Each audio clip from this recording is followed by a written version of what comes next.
Paul in Ealing, good evening. Hello, thanks for taking the call. I've just got a problem at work. So there's a colleague, same industry, different company, was on our premises, and what's the industry, Paul? It's the bus industry. Okay. The TfL.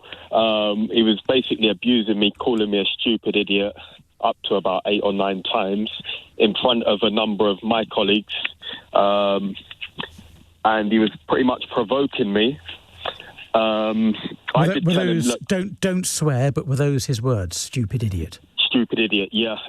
Yep. And it was even prior to me approaching him, because in the witness statements we've got, I read, he was like, look at that stupid idiot over there, obviously referring to me. So once he said it in front of me, I said, look, there's no need for this, we may not like each other, but let's keep it professional, it's work. And he disappeared, come back a minute later. I come to find out that he had started recording the conversation secretly. I didn't know at the time. So in the video, I did explain, look, we need to work together, let's keep professional. And he continued to smirk and wind me up. And then I kind of lost it and said something I shouldn't have, which was a threat towards him. Again, if you can do so without swearing or using any inappropriate language, because this is being broadcast and kids might hear, what did you say? So I basically said, like, if you want to fight with me, we can go off. Obviously, due to the harassment. Yep. And just pausing a second, Paul, were you physically aggressive as well as verbally aggressive? No physical touching or anything. It was just, I said to him, if you would like to, we can go. And did you square up to him? I was in front of him. That's not an answer to the question. I wasn't physical. I had my hands together, like a praying position. I was like, please, this has to stop. Okay. Yep. But I wasn't physical at all. It's just a threat I made towards him. Yep. And then he pulled out his phone and he goes, thank you very much. Like, basically, jackpot for him, because he got what he wanted. And it was clearly premeditated, because he was telling people that, he wants to get me sacked from my job. And he's in the same industry but different company. Okay. What's his motive, do you think, Paul? He believes I got him sacked in the past. That's what he believes. So he's had it out for me.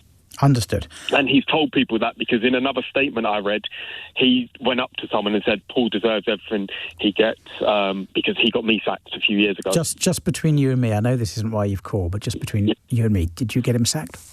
No. Right, so he's got that wrong. Right, what's your question for me, Paul? So, obviously, due to my threat being made, I got suspended, which is company policy. And after that, I ended up getting dismissed from the job. But I feel like I haven't been fairly treated due to being provoked initially, and it's been all the witness statements that they said, he kept calling Paul names a number of times, up to about 8 to 10 times. And obviously my reaction, my choice of words were not the best. And I just feel like, because it was premeditated by him, it was planned. Yep. I just think that I haven't been fairly treated. Okay, let's address this through hypotheticals, and you're going to get where I'm going pretty quickly. If you'd punched him in the face and then kicked him when he was down on the floor, do you think it would have been fair or unfair to sack you for that?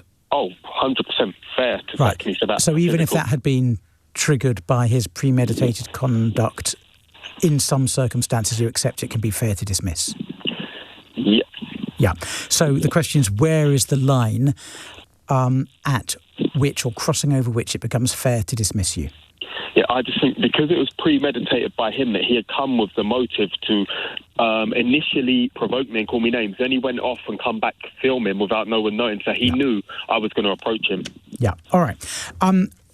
Did you have union representation at the disciplinary? I did. Have you appealed the dismissal? We're going through the appeal, so it's going to happen next week.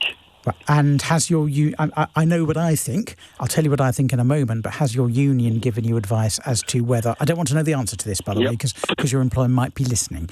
But has your union given you advice as to whether you'd have a good unfair dismissal claim or not? He believes that he reckons the company haven't followed procedure. Okay. Have you got more than 2 years' employment? Yes. Right. So I think that on the face of it, they're probably acting fairly for dismissing you. I think threatening violence is something that an employer is reasonably entitled to say, we have a zero tolerance policy on this. Yep. And if they have a zero tolerance policy, that's what it says on the tin. Yep. If there were flaws in procedure, which I'm not going to investigate with you now just for lack of time, if there were flaws in procedure, that might be enough to give you a technical unfair dismissal, but it might not be enough to get you any compensation as a result of that unfair dismissal, Paul. Yep, okay, but just with the secret recording, do you think I have any grounds on that? Because in our policy, none at all? Absolutely okay, not. That's fine. He's employed by another organisation. He's not bound by your company's policies. I just think that they must have similar policies because it's a butt in the street. Then refer him to his employer and this time actually get him sacked.